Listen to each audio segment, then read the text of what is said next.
Association working president Ashok garu మరియు BBC మరియు Phanikumar sir నాకు ఎందుకంటే కేటీపీఎస్ నుంచే పరిచయం సార్.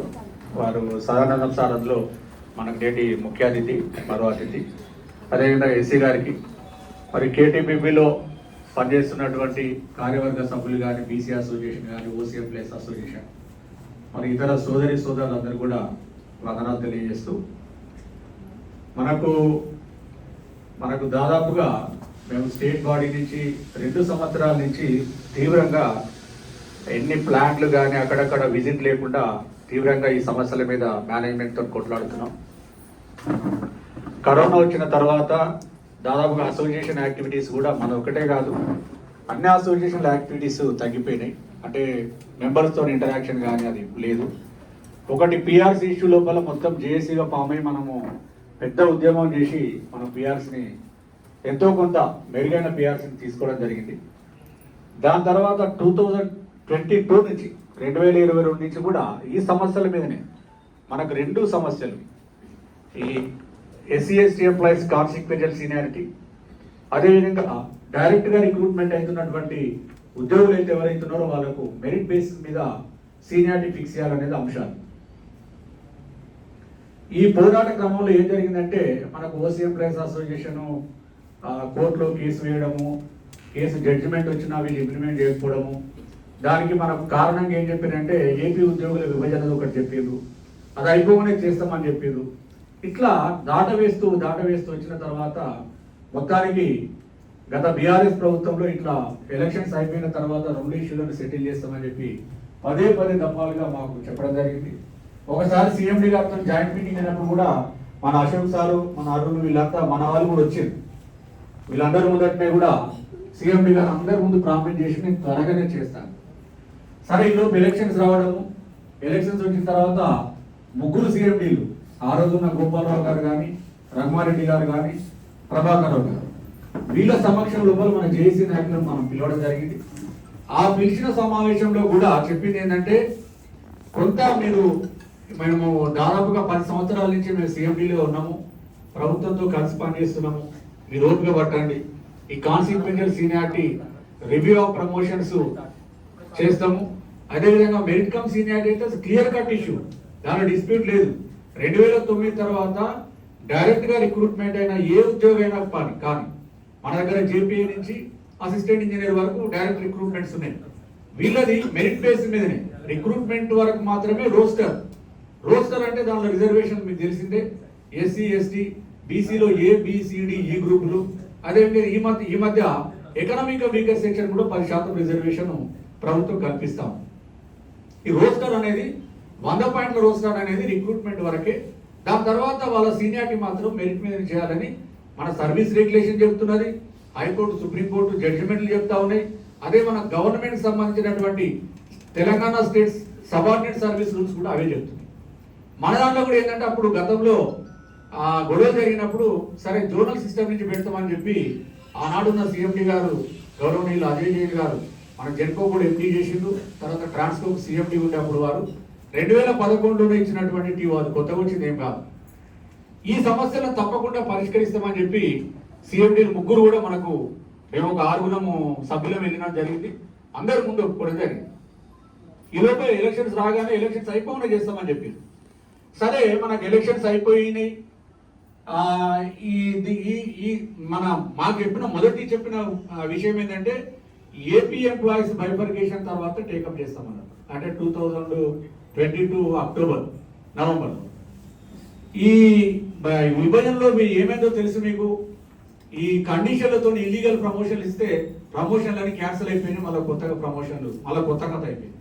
మనమంతా కూడా ప్రమోషన్లు తీసుకొని మళ్ళీ కొత్తగా ఫ్రెష్గా కొంతమంది సేమ్ క్యాడర్కి ప్రమోషన్ తీసుకున్నారు, కొంతమంది రివర్షన్ అయింది. ఇప్పుడు ఆ రివర్షన్ అయిన పరిస్థితి ఏంటో తెలియదు. ఆనాడు అసోసియేషన్ యూనియన్లు ఏం చెప్పినట్టు సంఖ్యలు గుద్దుకున్నాయి, అసలు మేమే ఏపీ వాళ్ళందరూ రిలీవ్ చేయించినాం, విజయం సాధించినాం అని చెప్పారు. ఇప్పుడు రివర్షన్ వచ్చిన వాళ్ళకు సమాధానం ఎవరు చెప్తలేదు. మొన్నటి దాకా రివర్షన్ వాళ్ళకి ప్రమోషన్ ఏంటి అని మేనేజ్మెంట్ చుట్టూ తిరిగారు, అది కాలేదు. ఇప్పుడు మళ్ళీ కొత్తగా అంటే ఈ రకంగా ఈ సంస్థలలో, విద్యుత్ సంస్థలలో బీసీ మరియు ఓసీ ఉద్యోగులకు వ్యతిరేకంగా ఈరోజు కొంతమంది పనిచేస్తూ ఉన్నారు. మేనేజ్మెంట్లో ఉన్న అధికారులు కూడా పనిచేస్తున్నారు. ఈ మనం ఎందుకంటే మనకు వాళ్ళకి ఏంటంటే మనం ప్రెషర్ గ్రూప్ గా కనబడతలేము. బీసీఓసీలతో ఏమైతుంది, వీళ్ళు తిరుగుతుంటారు పోతుంటారు, ఇంకా వీళ్ళతో అయ్యేది లేదు పోయేది లేదు అని చెప్పేసి ఒక నిర్లక్ష్య ధోరణి అనేది మేనేజ్మెంట్ లో కనబడుతుంది. అప్పుడు తప్పదనే ఉద్దేశంగా 2022 నవంబర్లోనే మనం డిసెంబర్లో జేఏసీగా ఫామ్ చేసి అప్పటి నుంచి కార్యక్రమాలు చేస్తున్నాం. ఒక భారీ స్థాయిలో మనము డిసెంబర్ 30 ఎన్పిడిసిఎల్ విద్యుత్ భవన్ ముందు పెద్ద మహాధరణ జరిగితే మన కేటీపీ నుంచి కూడా మీరు పార్టిసిపేట్ చేయడం జరిగింది. దాని తర్వాత ఇక మనకి ఎలక్షన్ ఇప్పుడు మళ్ళీ ఏం చేసిందంటే మళ్ళీ సీఎండి గారు మళ్ళీ మనకి ఒకటి చెప్పింది, ఎలక్షన్ కాగానే చేసేస్తాను. మనం కూడా ఏం చేసినామంటే 10 సంవత్సరాలుగా పరిచయం ఒకటి. ఎందుకంటే ప్రభాకర్ రావు గారు సీఎండి ఏంటంటే ఎప్పటి నుంచో ఉన్నారు, అసలు తెలియని వాళ్ళు లేరు. మనిషిని చూసి గుర్తుపట్టే అంత సాన్నిధ్యం అంత గుర్తింపున్న ఆ సీఎండి గారు కాబట్టి మనం కూడా సరే అనుకున్నాం. ఎలక్షన్స్ అయిపోయినాయి, మరి గవర్నమెంట్ ఓడిపోయింది, మళ్ళీ కాంగ్రెస్ ప్రభుత్వం వచ్చింది. ప్రభుత్వం రాగానే ఐఏఎస్ ఆఫీసర్లు వేసింది. ఐఏఎస్ ఆఫీసర్లు అనగానే మనకు కూడా కొంత ఏమనిపించింది అంటే వీళ్ళు రూల్స్ రెగ్యులేషన్స్ రాజ్యాంగం ప్రకారం పనిచేస్తారు, మన ఈ 2 సమస్యలు పరిష్కరిస్తారని చెప్పేసి మనం కొంత ఆశతోని కొంత రెగ్యులర్గా రిప్రజెంట్ చేయడం జరుగుతుంది.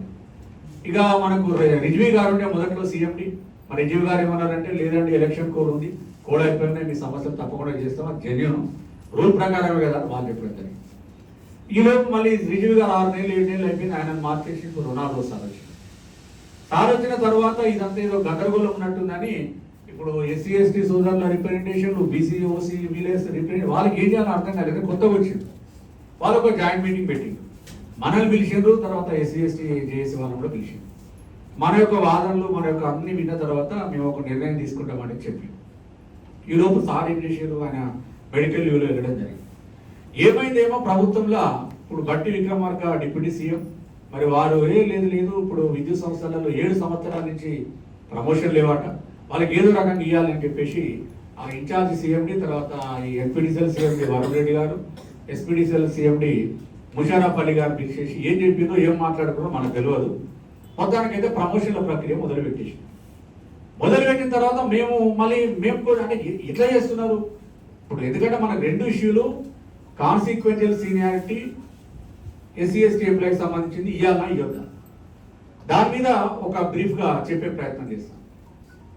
అసలు కాన్సిక్వెన్షియల్ సీనియారిటీ ప్రమోషన్లలో రిజర్వేషన్ ఏంటంటే, ప్రమోషన్లలో రిజర్వేషన్ అనేది ఎస్సీ ఎస్టీ ఉద్యోగులకు ఇవ్వాలి. రాజ్యాంగ సవరణ 77వ రాజ్యాంగ సవరణ జరిగింది, ప్రమోషన్లలో రిజర్వేషన్ ఇవ్వాలి. ఓకే, ఎప్పుడు వాళ్ళ యొక్క ప్రాతినిధ్యం లేనప్పుడు, అంటే అడిక్వేట్ రిప్రజెంటేషన్ లేనప్పుడు. తర్వాత 85వ రాజ్యాంగ సవరణ 2008లో జరిగింది, కాన్సిక్వెన్షియల్ సీనియారిటీ కూడా ఇవ్వాలి ఎస్సీ ఎస్టీ ఎంప్లాయీస్కి. ఎప్పుడు ఇవ్వాలి? అడిక్వేట్ రిప్రజెంటేషన్ లేనప్పుడు, అంటే వాళ్ళ యొక్క ప్రాతినిధ్యం లేనప్పుడే ప్రమోషన్లు రిజర్వేషన్ అని ఇవ్వాలి. కాన్సిక్వెన్షియల్ సీనియారిటీ అంటే ఏంటిది?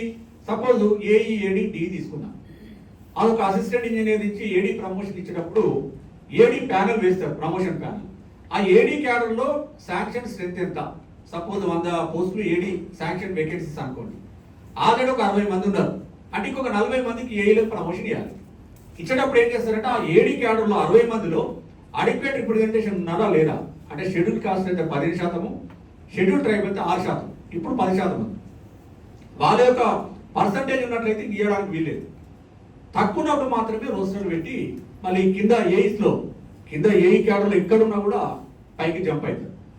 ఒకసారి ఎస్సీ ఎస్టీ ఉద్యోగి రిజర్వేషన్ వాడుకొని పైకి జంప్ అయిన తర్వాత సరే కొన్ని 4-5 సంవత్సరాలు అయిపోతుంది. అయిన తర్వాత డిఈ ప్రమోషన్ ఇచ్చినప్పుడు ఏం చేయాలంటే ఎవరైతే జంప్ అయి వచ్చిన ఎంప్లాయీ ఉన్నాడో అతని సీనియారిటీని ఏమంటారంటే కాన్సిక్వెన్షియల్ సీనియారిటీ అంటాం. అది ఒరిజినల్ సీనియారిటీ కాదు, అంటే కాన్సిక్వెంట్గా వచ్చింది, అంటే రూల్ ఆఫ్ రిజర్వేషన్ వాడుకొని పైకి వచ్చింది. అయితే డిఈ ప్రమోషన్ ఇచ్చినప్పుడు ఏం చేయాలంటే ఆ డిఈ క్యాడర్లో కూడా వాళ్ళకు అడిక్వేట్ రిప్రజెంటేషన్ ఉండకూడదు. వాళ్ళకి ప్రాతినిధ్యం లేకపోతేనే ఆయన కంటిన్యూగా పైకి వెళ్ళిపోతాడు. లేనట్లయితే ఒకవేళ అక్కడ already adequate representation DE cadre ఉందనుకోండి, ఆయన అక్కడే హోల్డ్ అవుతాడు. అతను కింద వచ్చినటువంటి అతనికి ఎవరైతే ఏఈ క్యాడర్లో సీనియర్స్ ఉన్నారో వాళ్ళు పైకి వెళ్ళాలి. అది రూల్ చెప్తా ఉన్నది, రాజ్యాంగం అదే చెప్తా ఉన్నది. ఇట్లా మన తెలంగాణ మరియు ఆంధ్రప్రదేశ్ రాష్ట్రాలలో అనేక వైలేషన్స్, అతిక్రమణలు జరిగి కాన్సిక్వెన్షియల్ సీనియారిటీ కూడా రెగ్యులర్ సీనియారిటీ తీసుకొని పైకి ప్రమోషన్లు ఇస్తా పోయారు. అంటే ఏడీ అయిపోయాడు, ఏడీ నుంచి డి అయిపోయాడు, డి నుంచి ఎస్సీ అయిపోయాడు, ఎస్సీ సి అయిపోయాడు. అసలు ఈ ప్రమోషన్లలో రిజర్వేషన్ అనేది ఏంటంటే horizontal in nature. Horizontal in nature అంటే ఏంటిది? వాళ్ళ ప్రాతినిధ్యం లేకపోతే ఇచ్చేయాల్సినటువంటి రిజర్వేషన్. మరి వర్టికల్ రిజర్వేషన్ అంటే ఏంటిది? ఎస్సీ, ఎస్టీ, బీసీ, ఈడబ్ల్యూఎస్, ఇవి వర్టికల్ రిజర్వేషన్ అన్నమాట. అంటే వాళ్ళకు సంబంధించినటువంటి రిజర్వేషన్లో సెలెక్ట్ అవుతారు, వాళ్ళు ఓపెన్ కేటగిరీలో సెలెక్ట్ అవుతారు. కానీ ప్రమోషన్ రిజర్వేషన్ అట్లా కాదు. వాళ్ళు జనరల్ వచ్చినా రిజర్వేషన్ వాడుకుని వచ్చినా వాళ్ళ పర్సంటేజ్ దాటకూడదు. కానీ మన విద్యుత్ సంస్థలలో కానీ ఇతర ప్రభుత్వ డిపార్ట్మెంట్లలో జరిగిన అన్యాయం ఏంటంటే ప్రమోషన్లో రిజర్వేషన్ ఇచ్చిండ్రు, ఒకసారి రిజర్వేషన్ తీసుకున్నాక మళ్ళీ ఒక జంప్ ఇచ్చిండ్రు, మళ్ళీ జంప్ ఇచ్చినాక మళ్ళీ జంపింగ్.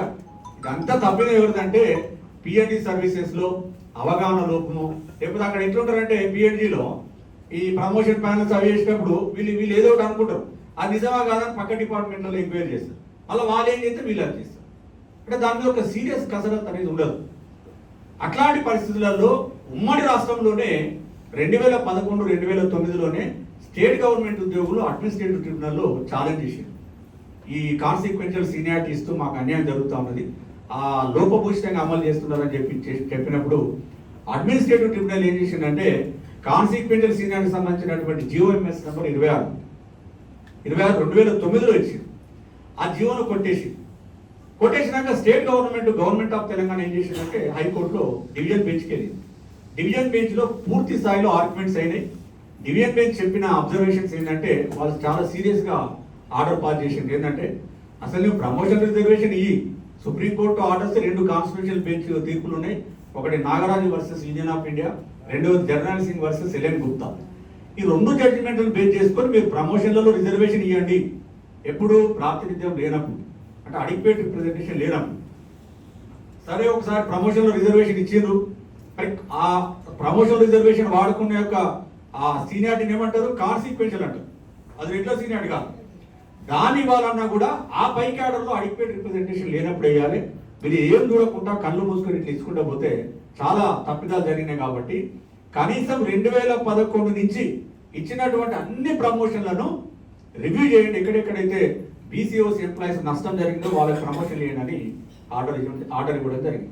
ఇది ఎప్పుడు 2018లో వచ్చింది, అక్టోబర్ 2018. దాని తర్వాత దాన్ని బేస్ చేసుకొని మనకు ఓసీ ఎంప్లాయీస్ అసోసియేషన్ మన పిటిషనర్గా మన భానుప్రకాష్ గారు ఉన్నారు. వీళ్ళు ఈ 4 సీఎండీల మీద ఒక పిటిషన్ వేయడం జరిగింది. దానికి సేమ్ సిమిలర్ ఆర్డర్ వచ్చింది. అయితే ఈ రకంగా అన్యాయం జరిగిన దానికి కామన్ ఆర్డర్స్ ఉన్నాయి. మనం కూడా ఏం చెప్తున్నామంటే మనకు చాలా మంది ఎస్సీ ఎస్టీ వాళ్ళు చాలా అంతమంది మిత్రులే, మేమంతా కలిసి పనిచేస్తాము. వాళ్ళ బాధ ఏం చెప్తున్నారంటే అసలు రాజ్యాంగమే మా కోసం రాసిందంటే కొంతమంది వాళ్ళ లీడర్ల స్పీచ్లు అంటే చాలా విచిత్రంగా ఉన్నది. భారత రాజ్యాంగం అనేది ఎవరి సొత్తు కాదు. భారత రాజ్యాంగం రాసింది SC, ST, OC, BC, minority, ఈ దేశంలో బతుకుతున్న సమస్త ప్రజల కోసం రాసుకున్నటువంటి రాజ్యాంగం. అరే బాబు, మీరు ఈ రాజ్యాంగానికి అంబేద్కర్ చెప్పి అంబేద్కర్ చిన్నగా చేయకండి. అసలు అంబేద్కర్ రాజ్యాంగాన్ని పరిమితం చేయొద్దు. ఇప్పుడు మన ప్రపంచంలో పెద్ద నాయకులు ఉన్నారు, కారల్ మార్క్స్ ఉన్నారు, లెనిన్ ఉన్నారు, మావో ఉన్నారు. వాళ్ళు ఎట్లా మనం వాళ్ళ సిద్ధాంతాలను తీసుకొని దేశాలే నడుస్తున్నాయి, ప్రభుత్వాలే నడుస్తున్నాయి.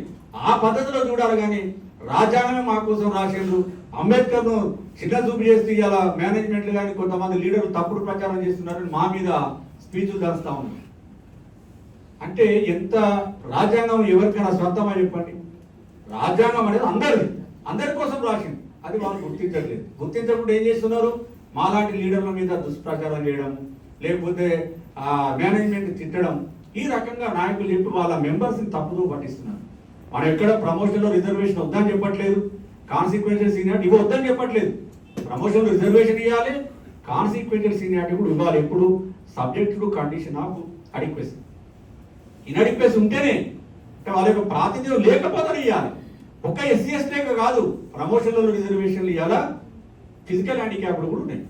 2013 నుంచి పిహెచ్ కోటా కూడా వాళ్ళకు కూడా సేమ్ ప్రమోషన్ రిజర్వేషన్ వాళ్ళ రోజు వాళ్ళకే వస్తున్నది.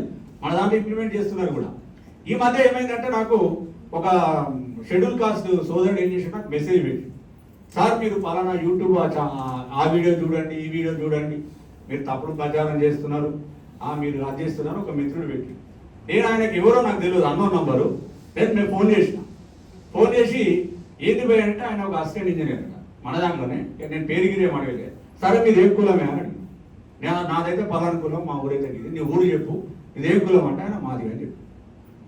సరే ఇక నాకు మెసేజ్లు పెట్టి ఇవన్నీ నాకు సలహాలు ఇవ్వకు, నీకు సలహాలు దగ్గర నేను సలహాలు తీసుకునే పరిస్థితిలో లేను, మీ మాలోలకు సంబంధించిన వీడియోలు పెట్టు బాబు, మరి నువ్వు వర్గీకరణ కావాలంటానో వాళ్ళు వద్దంటాను, వర్గీకరణ కావాలని దాని మీద నువ్వు వీడియోలు వాళ్ళకి పెట్టు. ఈ నిచ్చెనమెట్ల కుల వ్యవస్థ లోపల రాజ్యాంగము సమస్యలు అందరికీ ఉంటాయి, నీకు న్యాయం జరిగేది నీకు లాభం జరిగేది అదే రూల్ అని చెప్తే ఎట్లా, మన ఇద్దరు పంచాయతీ కాదు, మేనేజ్మెంట్ ఏం చేయాలో వేరే చేస్తుందని చెప్పడం జరిగింది. అంటే ఈ రకంగా మెంబర్స్ ఎట్లా తయారైపోయినట్టు వాళ్ళు తెలుసో తెలియకుండా ఇష్టం ఉన్నట్టుగా ఆ రకంగా చేస్తాం. అయితే దీని మీద మనం మేనేజ్మెంట్ మనకు హైకోర్టులో కంటెంప్ట్ కూడా వేసారు. మనం ఒక ఎంపీడీసీలో ధర్నా చేసిన తర్వాత కంటెంప్ట్ వేసినా కూడా కంటెంప్ట్లో సుప్రీం మన హైకోర్టు దగ్గర చేస్తామని పదే చేస్తామని టైం తీసుకున్నారు. మొన్నటి దాకా ఇది కాంగ్రెస్ ప్రభుత్వం వచ్చేదాకా కూడా టైం తీసుకున్నారు. టైం తీసుకుని ఇప్పుడు గవర్నమెంట్ మారింది, సీఎండీలు రాగానే ఏం చేసినట్టు వీళ్ళు ఒక లీగల్ అడ్వైజర్ మళ్ళీ మార్చేసింది. ఆ విద్యాసాగర్ ఎవరినో పెట్టిండ్రు. ఇక ఆయన పరిస్థితి ఏంటంటే మన విద్యుత్ సంస్థలలో ఆయన టేకప్ చేసినటువంటి కేసులలో 90% ఫెయిల్యూరే. మీరు కావాలంటే డేటా తీసుకున్నా కూడా తెలిసిపోతుంది. మరి ఆయనను ఎందుకు సెలెక్ట్ చేసి ఎందుకు పెట్టినో మనకు అర్థమవుతుంది. ఎందుకంటే డ్రాగ్ చేయడమే. ఆయన కోర్టులు ఎట్లా ఉన్నది, లాయర్లు ఎట్లా ఉన్నారంటే ఎంత డ్రాగ్ చేస్తే అన్ని ఫీజులు అన్ని డబ్బులు ఎక్కువ ఉన్నాయి. మరి ఇదే కాన్సిక్వెన్షియల్ సీనియారిటీ చేయాలా చేయొద్దు అనే అంశం మీద ఆల్రెడీ ఏజ్ ఒపీనియన్ తీసుకున్నారు. 10 లక్షల ఫీజు కట్టి, ₹1 కాదు ₹2 కాదు, 10 లక్షల రూపాయల ఫీజు కట్టి కాన్సిక్వెన్షియల్ సీనియారిటీ చేయాలా చేయొద్దు అంటే వాళ్ళు అదే చెప్పారు, చేయాలని చెప్పారు. అడిక్వేట్ రిప్రజెంటేషన్ ఎక్కడైతుందో అక్కడంతా రివ్యూ చేసి నష్టపోయిన బీసీఓసీలకు న్యాయం చేయడానికి ఇచ్చింది. సేమ్ మనకు కొన్ని డిపార్ట్మెంట్లు జిఏడి డిపార్ట్మెంట్లో ఇంప్లిమెంట్ అయిపోయి అమలు చేసిండ్రు. అదేవిధంగా ప్రొఫెసర్ జయశంకర్ యూనివర్సిటీలో అమలు చేయడం జరిగింది. ఫైనాన్స్ డిపార్ట్మెంట్లో కూడా అమలు చేసిండ్రు. మన విద్యుత్ సంస్థలు ఎట్లా అంటే చాలా కోర్స్, అసలు చాలా టెక్నికల్, ఎక్కువ మంది ఆఫీసర్స్ ఇంజనీర్స్ ఉండే ఏదైనా ఆర్గనైజేషన్ ఉంటే ఒక మన విద్యుత్ సంస్థలే. ఇక్కడ చాలా కీలకంగా మనం అది అమలు చేసుకోవాల్సినటువంటి అవసరం ఉన్నది. వాళ్ళకి రిజర్వేషన్లు వద్దనడం లేదు, మనకు అన్యాయం జరిగింది చేయాలని చెప్తాము. మరి కోర్టు డివిజన్ బెంచ్ ఆర్డర్ వచ్చిన తర్వాత మన తెలంగాణ ప్రభుత్వం ఏం చేసిందంటే ఒక సర్క్యులర్ ఇచ్చింది 2019లో. అన్ని డిపార్ట్మెంట్లకు ఇచ్చారు. మన దానికి కూడా ఇచ్చింది ఏంటంటే రివ్యూ చేయండి. అంటే జూన్ 2, 2014 నుంచి తెలంగాణ ఏర్పడినప్పటి నుంచి అన్ని ప్యానెల్స్, ప్రమోషన్ ప్యానెల్స్ రివ్యూ చేసి ఎక్కడన్నా అన్యాయం జరిగిన దగ్గర వాళ్ళకు న్యాయం చేయండి, జరగకపోతే సమస్య లేదని చెప్పింది. ఏదో అన్ని చేయాలి వాళ్ళని కింది తిప్పాలని కాదు, ఎక్కడైతే ఈ వైలేషన్ జరిగినాయో వాటిని రెక్టిఫై చేయాలని చెప్పి మనకు ప్రభుత్వం కూడా ఆర్డర్ ఉంది, అది చేయడం లేదు. ఇక మెరిట్ కమ్ సీనియారిటీ ఇష్యూలో మనకు service regulation 6L regulation 26A Part 2 మన సర్వీస్ రెగ్యులేషన్లో మీరు ఎవరు చూసుకున్నా మీకు గూగుల్లో కూడా దొరుకుతుంది. 26A రెగ్యులేషన్ ప్రకారంగా ఒకసారి 100 పాయింట్ల రోస్టర్లలో ఎంపికైన తర్వాత వాళ్ళ యొక్క సీనియారిటీని మెరిట్ మీద పెట్టాలని ఉన్నది. మరి ఏదో కానీ మన సంస్థలలో అది ఇంప్లిమెంట్ కాలేదు, అది ఎవరు కూడా పట్టించుకోలేదు. 2008-9లో మన అసోసియేషన్ ఓసీఎం ప్లస్ అసోసియేషన్ ఈ అసోసియేషన్ ఫామ్ అయిన తర్వాత ఆనాడు ట్రాన్స్కో అజయ్ జైన్ దగ్గరనే దీని మీద మీటింగ్ జరిగింది. వారు కూడా ఏం చెప్పినంటే పాతవి చేయాలంటే చేయలేము కుమారస్వామి గారు, మనకు పాతవి అంటే చేయలేము. ఇప్పుడు జోనల్ బ్యాచ్ నుంచి క్లారిటీ ఉంటుంది. అంటే మన దగ్గర ప్రెసిడెన్షియల్ ఆర్డర్ జోనల్ పోస్టులు, జిల్లా పోస్టులు 2009 నుంచి అమలు చేస్తాం. అప్పటి నుంచి చేద్దామంటే సరే సార్ అని చెప్పడం జరిగింది. అప్పుడు టిఓ నంబర్ 13 ఇవ్వడం జరిగింది. అది ఇచ్చిన తర్వాత తెలంగాణ మూవ్మెంట్ వల్ల సీనియారిటీలు మనం ఏం పట్టించుకోలేదు. అది వదిలేసి తెలంగాణ రాష్ట్రం ఏర్పడిన తర్వాత ఇదే సీఎండి గారు ప్రభాకర్ రావు గారి దగ్గర మనం అనేక దఫాలుగా దాన్ని రిపేర్ చేసినాం. మరి అజయ్ జైన్ గారు ఏం చేసినట్టు అది ఒక అసిస్టెంట్ ఇంజనీర్లకనే ఇచ్చిపోయాడు, అన్ని క్యాడర్లకు ఇవ్వలేదు.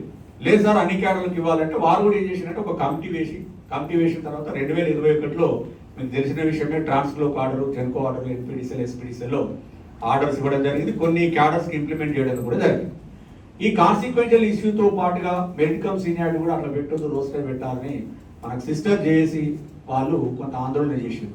ఒక విద్యుత్ సోదరులు ఒక ధర్నా పెట్టడం, అక్కడక్కడ కొన్ని ధర్నాలు చేయగానే మేనేజ్మెంట్ కూడా ఇదంతా ఎందుకు వచ్చినా కూడా ఆపేసి ఆ రెండు కూడా ఎలక్షన్ అయిపోయినాక చేస్తామని ఇన్ని రోజులు దాన్ని సాగదీయడం జరిగింది.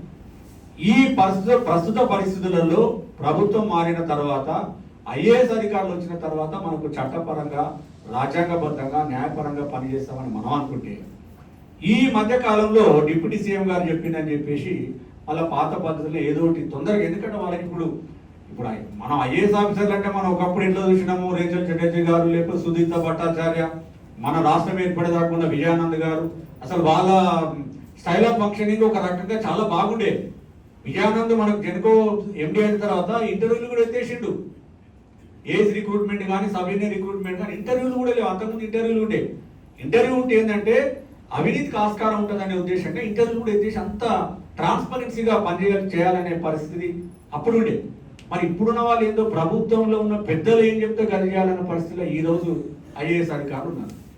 ఈ గొడవ జరుగుతున్న పరంపరలో జరిగింది ఏంటంటే మనం ఆల్రెడీ ధర్నా నోటీస్ ఇచ్చేసినాము.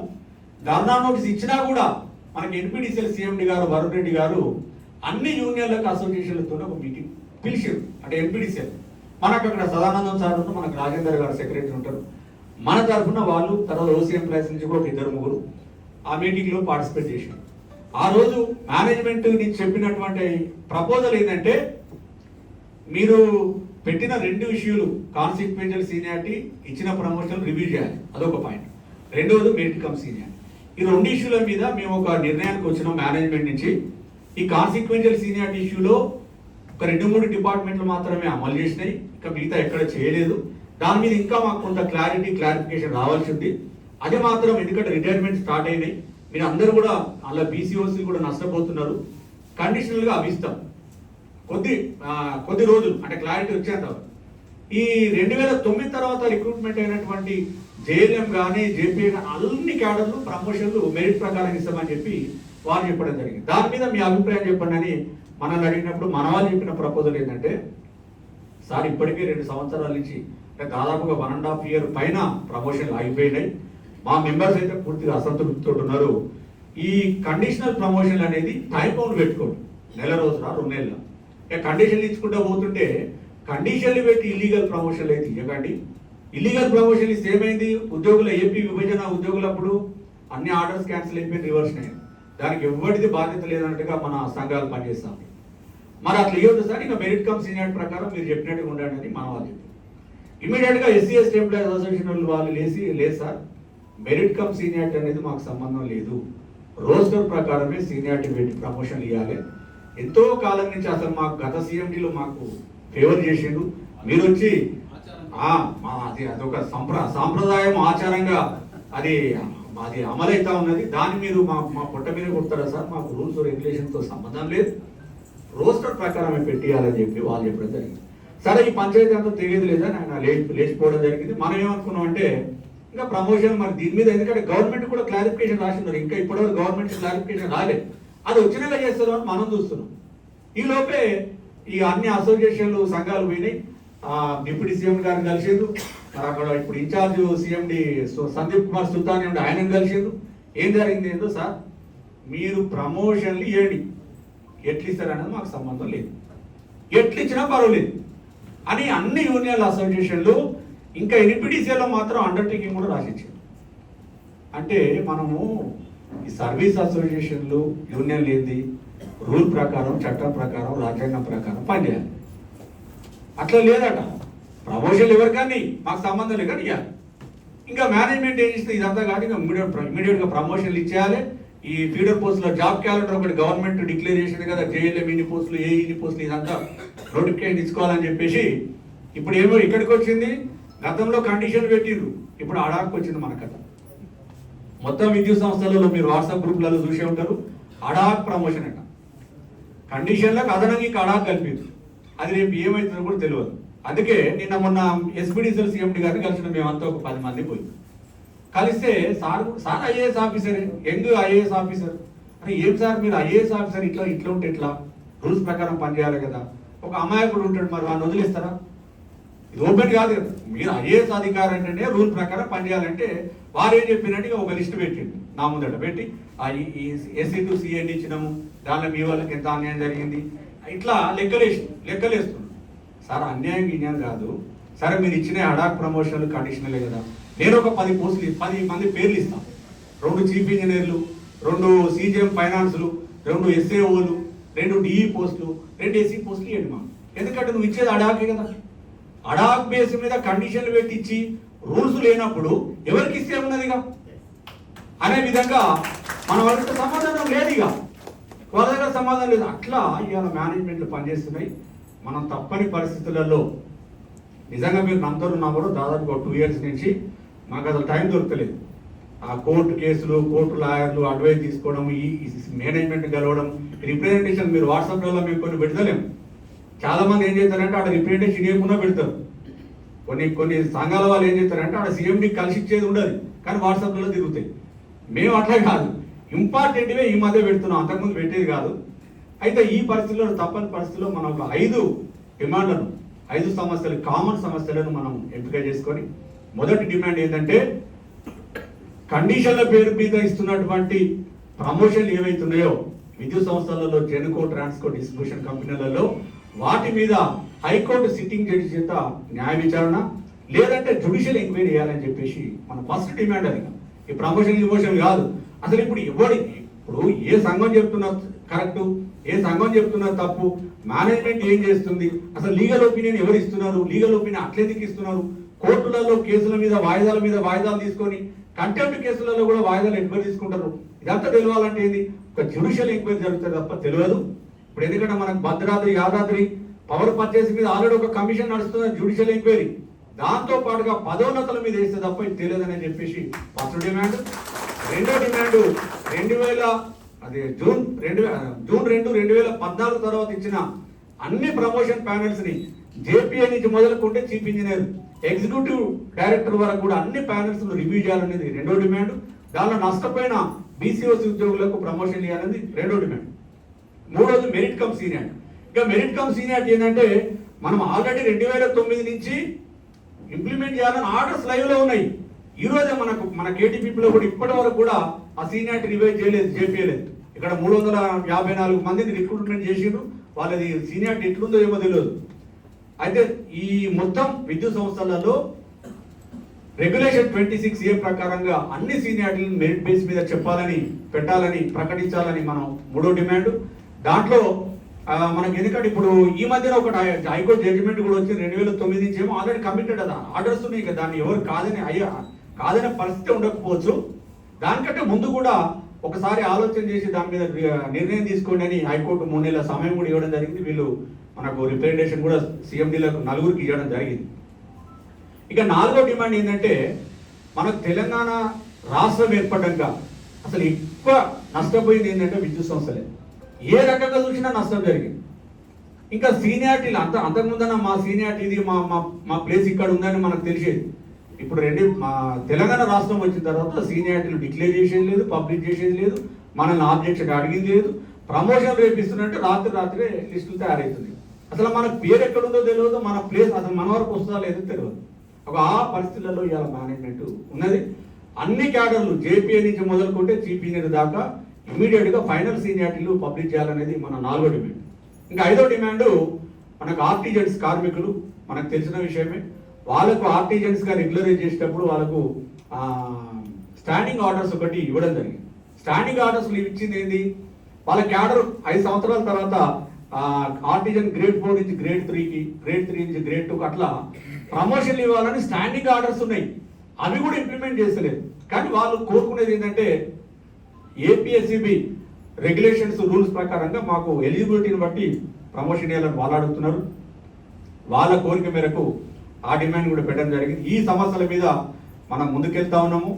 మనకి ఇంకొకటి నా రిక్వెస్ట్ ఏంటంటే బీసీ అండ్ ఓసీ ఎంప్లాయీస్ ప్రతి డివిజన్లో కానీ సర్కిల్లో కానీ ఈ సమస్యల మీద డిస్కషన్ పెట్టుకోండి. వాట్సాప్ గ్రూప్ క్రియేట్ చేసి వాట్సాప్ గ్రూప్లో అందరూ చేయండి. కానీ మళ్ళీ రాగద్వేషాలు లేకుండా నన్ను పిలిచిండ్రు, నన్ను పిలిచి నా సమస్య కాదంటే మీకు ఇంకో ప్రమాదం చెప్తా ఉన్నాను. ఎట్లా ఉందంటే ఇలా సపోజ్ జేపీఏగా రిక్రూట్మెంట్ అయినట్టు, జేపీఏ రిక్రూట్మెంట్ అయిన ఉద్యోగి రూల్స్ ప్రకారంగా, రెగ్యులేషన్ ప్రకారంగా కనుక ప్రమోషన్లు ఇస్తే ఆయన కనీసము 4 మెన్ గ్రేడ్ 1కి వెళ్ళి రిటైర్మెంట్ అవుతుంది. లేదు ఈ లోపభూయిష్టమైనటువంటి పద్ధతిని కనుక అమలు చేసి ప్రమోషన్లు ఇస్తే ఆయన పిఏగా ఆగిపోవడము, లేదా 4th గ్రేడ్ 4 మెన్ 4th గ్రేడ్కి ఆగిపోయే అవకాశం ఉంటుంది.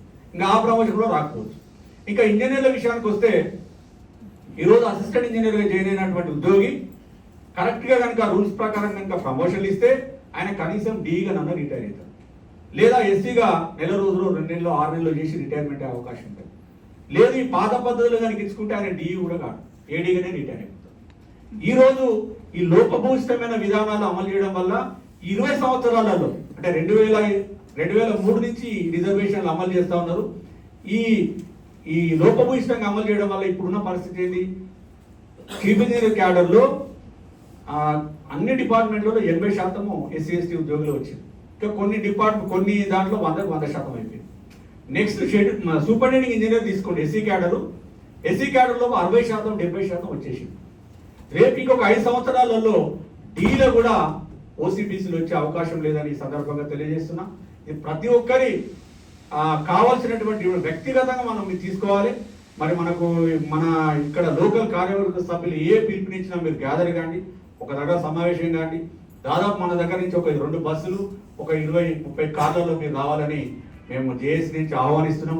మీ అందరూ దాదాపు 10:30-11 లోపే విద్యుత్ సౌదకి వచ్చేసి ఇది స్టార్టింగే. మహాధర్నా అనేది స్టార్టింగ్. మేము ఏం చేస్తున్నాం అంటే ఇన్ని రోజులు మనకు డబ్బులు లేవు, డబ్బుల సమస్య చాలా బాగున్నది. వాళ్ళ దాంట్లో ఏంటంటే ఎఫెక్టెడ్ పార్టీలో ఒక 100 మంది ఉన్నారు, వాళ్ళు ₹1,00,000 2 లక్షలు కూడా వేసుకుంటున్నారు. మన దాంట్లో కనీసం పిటిషన్ వేయడానికి కూడా మన సభ్యులు రావడం లేదు. ఇది ఎఫెక్టెడ్ పార్టీ. ఆ పరిస్థితిలో మనం ఉన్నాము. రేపు మహాధర్నా కనుక సక్సెస్ అయిన తర్వాత జేఏసీ ఖచ్చితంగా సమ్మె నోటీస్ కూడా ఇవ్వాలనే నిర్ణయంతో మేము ఉన్నాం. ఏదైనా కానీగా, ఎందుకంటే చావుడు ఏమన్న పరిస్థితి ఇవాళ మన రాష్ట్రంలో, మన ఒక తెలంగాణ కాదు, ఆంధ్రప్రదేశ్ కానీ తెలంగాణ రాష్ట్రాల్లో ప్రతి డిపార్ట్మెంట్ మనమే చూస్తాం. అసలు ఉద్యమాలు అంటేనే విద్యుత్ సంస్థలు, వేరే వాళ్ళు చేయలేదు. ఈ విద్యుత్ సంస్థలలో ఈ కాన్సిక్వెన్స్ సీనియారిటీ వీళ్ళు అమలు చేసుకుంటారా లేదా, వాళ్ళకి అమలు అయితే మేము కూడా అడుగుతామని వాళ్ళు వేచి చూస్తూ ఉన్నారు. కాబట్టి మనం ఖచ్చితంగా ఈ సమస్యలను, ఈ 5 డిమాండ్ల మీద చెలో విద్యుత్ సౌధ ప్రోగ్రామ్ని విజయవంతంగా మీరు అందరూ పార్టిసిపేట్ చేయాలి. ఒకవేళ మహిళలు కనుక అంటే వాళ్ళ సెపరేట్ వెహికల్స్ కూడా అరేంజ్ చేసుకోండి, ఎందుకంటే గ్రూప్గా రాకపోవచ్చు. అట్లా మీరు అందరూ కూడా రండి. మేము అక్కడ మీకు కావాల్సిన వాటర్ కానీ లేకపోతే మధ్యాహ్నము లంచ్ ఏదైనా ఏర్పాటు కూడా మేము చేయడానికి ఆలోచిస్తా ఉన్నాం. తప్పకుండా ఆర్థిక పరంగా సపోర్ట్ చేయండి, ఫిజికల్గా సపోర్ట్ చేయండి. మీరు ఒక్కరికి 10 మంది తయారు చేయాలని ఈ వేదిక మీద నుంచి కోరుకుంటూ ముగిస్తున్నాను. Thank you sir. Thank you. ఎవరైనా డౌట్స్ ఉంటే అడిగితే వెంటనే చెప్పేసి. ఎవరైనా డౌట్స్